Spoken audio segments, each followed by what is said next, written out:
రాష్ట్ర ప్రభుత్వం తెలంగాణ తల్లి యొక్క విగ్రహ రూపురేఖలు మార్చాలని నిర్ణయం తీసుకున్నట్టు తెలుస్తుంది. అసలు ఆ నిర్ణయం ఎందుకు తీసుకుందో తెలంగాణ ప్రజలకు ఎవరికి అర్థం కావట్లేదు. 2007 నుంచి తెలంగాణ ప్రజలు అంగీకరించి ఆ అమల్లో ఉన్నటువంటి విగ్రహ రూపురేఖలు మార్చాల్సిన అవసరం లేదు.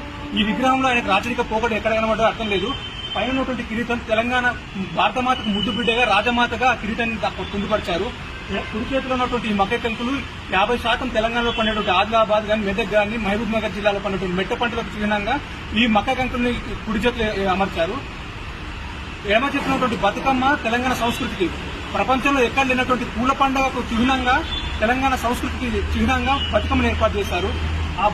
ఆభరణాలు వరంగల్, నిజామాబాద్, కరీంనగర్ సంస్కృతికి నిజంగా బంగారు నగర ఏర్పాటు చేశారు. కాలికి మెట్టలు కరీంనగర్ పిలిగురికి అంటే ఆ కార్మికుల యొక్క కృషికి, ఆ కార్మికుల యొక్క నైపుణ్యానికి చిహ్నంగా ఈ కరీంనగర్ మెట్టలు ఉన్నాయి. అంటే 10 జిల్లాల తెలంగాణ, పాత 10 జిల్లాల తెలంగాణ తల్లి విగ్రహంలో కనబడుతుంటే మీకు రాచరిక పోకడ ఎక్కడ కనబడుతుంది?